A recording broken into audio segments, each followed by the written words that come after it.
Montréal, le 17/7/2017. Notre identité. Objet. Relance de l'initiative internationale BRINA en faveur de l'Algérie et des pays d'Afrique du Nord et du Sahel. PJ. Un dossier complet aux ambassadeurs auprès des Nations Unies de Suède, Maroc, Mauritanie, Mali, Niger, Libye et Tunisie par voie postale copiée au chef d'État du Canada, Québec et France, secrétaire d'État des États-Unis d'Amérique et ambassadeur des pays destinataires à l'ONU accrédités au Canada. Excellence. Les Algériennes et les Algériens, avec l'aide d'autres révolutionnaires idéalistes, humanistes et l'appui d'États, ont fait don à l'humanité tout entière d'une révolution d'ontologie à une histoire universelle d'une théorie infalsifiable sur la libération et la liberté. Les deux sont faits sang et bravoure. La nation algérienne est une créancière éternelle envers l'humanité. Il est inhumain de la soumettre, elle qui va sur 2 siècles d'esclavage, paupérisation, dictature et incurie à la torture de la privation et du monétarisme. Elle est consciente qu'elle devra relever un nouveau défi libératoire s'il lui est exigé. Il est dans notre lucidité de crier que plus aucune goutte de sang ne doit couler, que la solution exige la paix et l'entraide entre tous les peuples africains, comme il est de notre conscience d'agir pour éviter de faire des soldats algériens de la chair à canon pour des intérêts mercantilistes imposés par la Lex Mercatoria.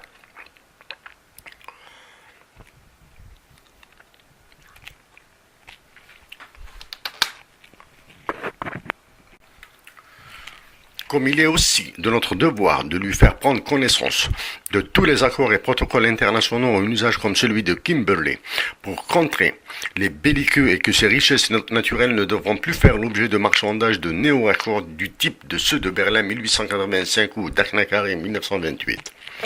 La philosophie des biens publics communs que sont la paix et le développement lui impose d'agir avec des équations dynamiques avec un esprit empreint de dispositions compromissoires et récursoires. Rappel de nos actions auprès de l'ONU en faveur de l'identité et de la paix en Algérie.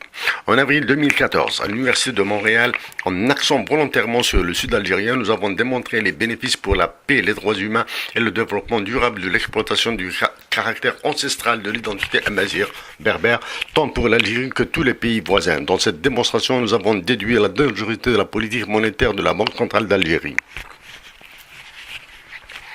Pour porter nos conclusions à la connaissance de la présidence de la République algérienne, nous avons adressé un compte-rendu sous forme de lettre dans laquelle nous avons demandé la dotation de l'État d'un hymne national bilingue afin de solidifier les liens de communauté de destin de tous les Algériens. Dans cette lettre, nous y avons aussi décrit le management et mode opératoire du projet en mode clustering et conforme à la démarche du Cluster Working Group for Early Recovery inspiré du modèle appliqué par le Programme des Nations Unies pour le développement dans l'exécution d'un projet pilote en Palestine.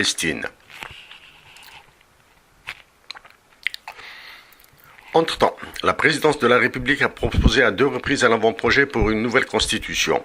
En utilisant les documents publiés par la présidence et dans une publication par le Centre de recherche sur la mondialisation, nous avons mentionné les flagrantes violations des droits de l'homme, de la nature et les effets dévastateurs sur les monopoles naturels et incontestables du peuple algérien.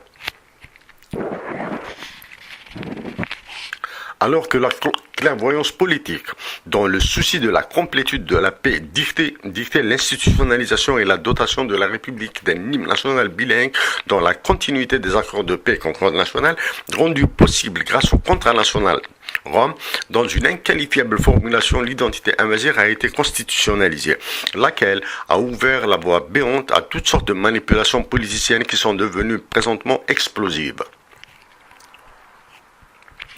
En mars 2016, nous avons adressé un courrier au secrétaire général des Nations Unies relativement à toute initiative individuelle de saisine et d'enrôlement des questions pour débat en Assemblée, sur conseil de son département information et en sollicitant le parrainage de l'ambassadeur du Royaume de Suède.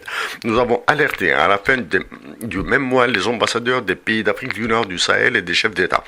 En juin 2016, nous avons adressé une lettre au Congrès algérien et au Conseil constitutionnel portant paix, identité, santé et constitution. Comme toutes les autres, elle est demeurée sans réponse et c'est une preuve supplémentaire dans la schizophrénie des divers pouvoirs pour solliciter respectueusement.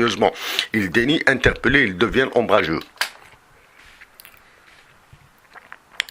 Menace sur la paix et la sécurité en Algérie et Afrique du Nord. Différent de celui appliqué aux autres pays de la région, le modus operandi imposé par le Fonds monétaire international et la Banque mondiale à l'Algérie, combiné à la déliquescence des centres de décision politique, monétaire et économique incarnés par la présidence de la République et la Banque centrale, sans la dignité, la résistance et les appels à la paix auxquels les extrêmes refusent de se joindre, l'Algérie aurait implosé et tant le Maghreb que le Sahel serait devenu un brasier génocidaire. Déclenchement d'une spirale de drame en Algérie. Aussi longtemps que ne seront pas connus les rédacteurs de la Constitution algérienne, elle sera qualifiée par l'auteur de cette lettre de bâtarde. Avec des élections accablées tant par le peuple algérien et un rapport de l'Union européenne, elle a donné naissance à une assemblée légale et illégitime. Le caractère bâtard de la loi fondamentale rend ainsi sa légalité nulle et non avenue parce que voter sans référendum, elle est orpheline du consentement éclairé et en connaissance de cause du peuple. Depuis au moins 2011, toutes ces années ont été marquées par des arrestations et détentions illégales de militants et d'Algériens lambda dans une putride atmosphère des libertés civiles et politiques, leurs droits à la défense et procès équitables ont été piétinés.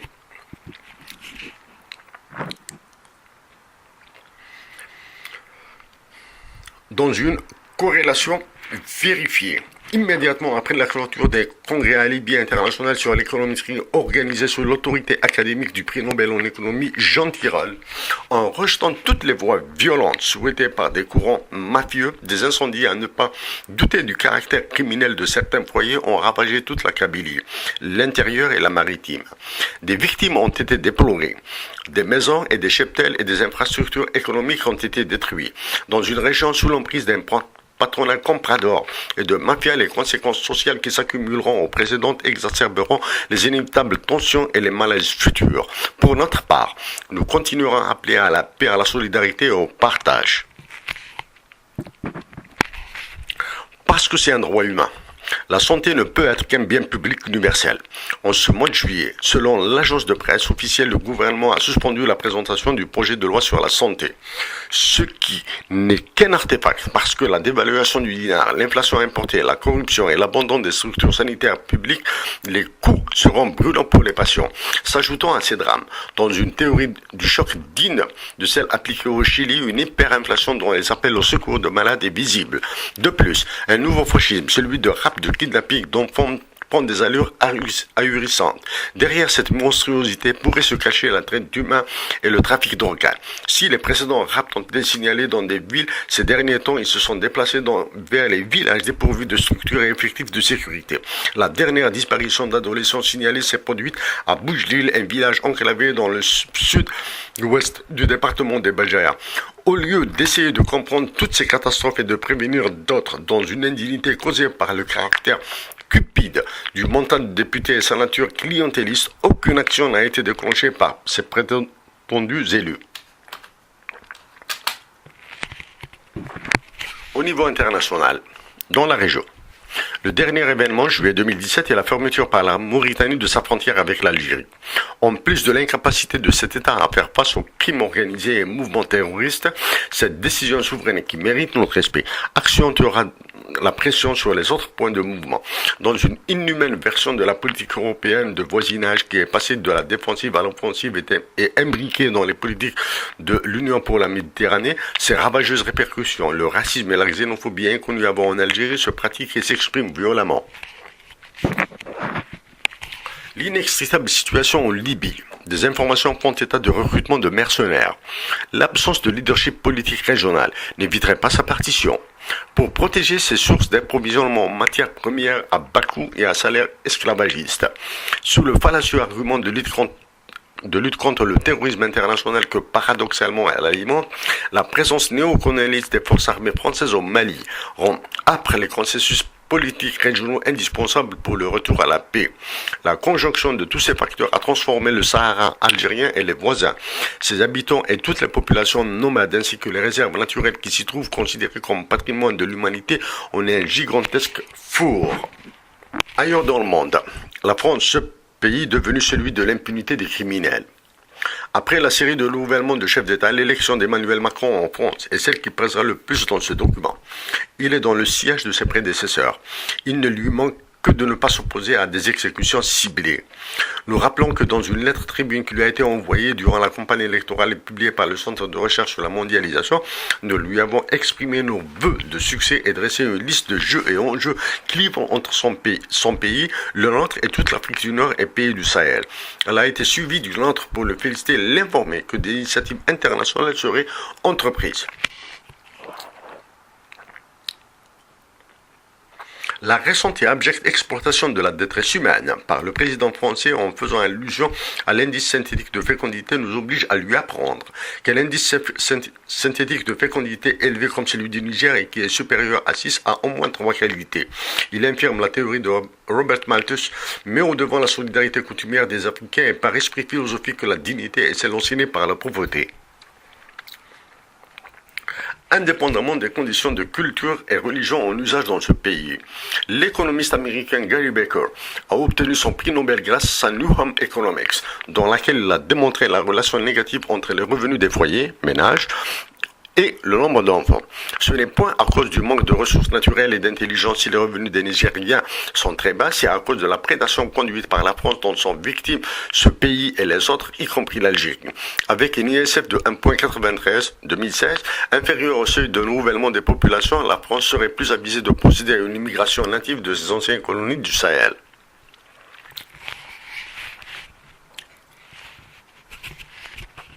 En rappelant à la France qu'en janvier 1958, pour lui éviter une crise économique, les USA lui ont accordé un prêt de 655 millions de dollars conditionné par la démobilisation de 150 000 soldats et en réduisant drastiquement ses dépenses.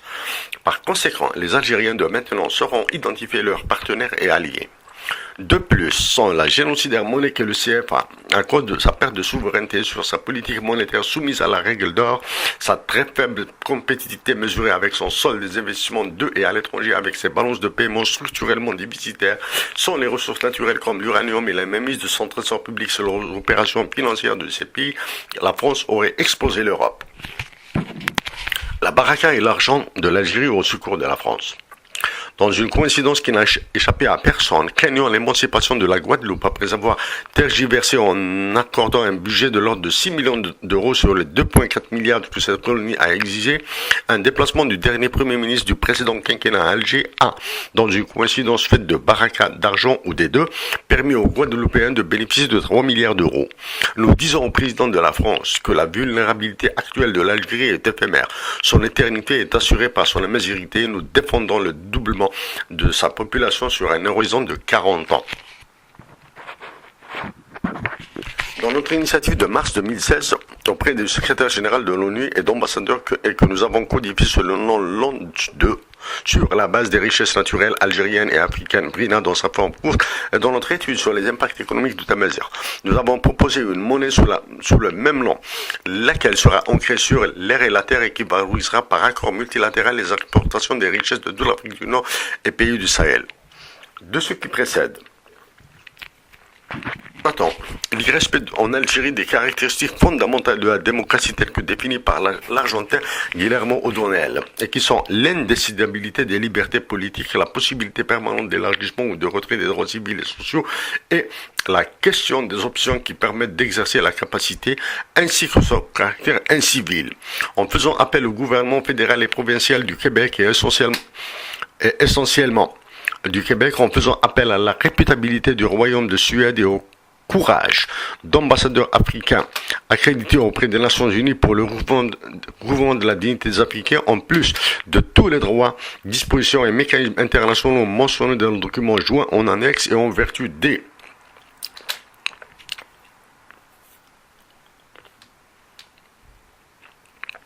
article 13. Relatif à la circulation des personnes et choix de leur lieu d'établissement. Article 26. Relatif au droit à une éducation gratuite. Et article 28. Relatif au droit de vivre dans un espace international garantissant l'ordre des droits et libertés. Article 34, chapitre 6 de la Charte des Nations Unies qui stipule que le Conseil de sécurité peut enquêter sur toute situation qui pourrait entraîner un désaccord entre nations ou engendrer un différend afin de déterminer si la prolongation de ce différend ou de situation semble devoir menacer le maintien de la paix et de la sécurité internationale et de l'article 39 du chapitre 7 de la même charte qui stipule que le Conseil de sécurité constate l'existence d'une menace contre la paix, d'une rupture de la paix ou d'un acte d'agression et fait des recommandations ou décide quelles mesures seront prises conformément aux articles 41 et 42 pour maintenir ou établir la paix et la sécurité internationale. Nous demandons une mission exploratoire sur la paix et la sécurité en Algérie, un débat sur toutes ces questions au sein de l'Assemblée générale, des actions auprès des autorités algériennes de répondre à la question sur la dotation de l'Algérie d'un hymne national bilingue, d'agir auprès de la Banque mondiale pour déclencher des études d'impact sur l'environnement des projets de catégorie A et B, d'agir auprès du Fonds monétaire international pour débattre publiquement avec des Algériens sur les mesures imposées à l'Algérie, d'agir auprès du Conseil constitutionnel algérien et présidence de la République de suspendre tous les articles mentionnant les conditions d'âge, de séjour, de nationalité, situation maritale pour prétendre à toutes les compétitions électorales. Pour notre part, nous sommes disposés à participer en qualité d'observateurs conférenciers pour la paix, les identités, les langues et cultures dans tout groupe. Nos missions onusiennes composées d'experts de l'UNESCO, PNUD, PLUE, Conseil économique et social et droits de l'homme. Et dans l'esprit de la révolution algérienne exploitée, paradoxalement tant par Pierre Elliott Trudeau que les indépendantistes québécois ont moins du capital humain qu'est l'immigration, avec un double souci d'efficacité et d'efficience dans un objectif de gains financiers optimaux. Nous agirons auprès des gouvernements fédéral et provincial du Canada et du Québec, plus ouverts à toutes les négociations à compromis faciles à obtenir pour améliorer les termes de l'échange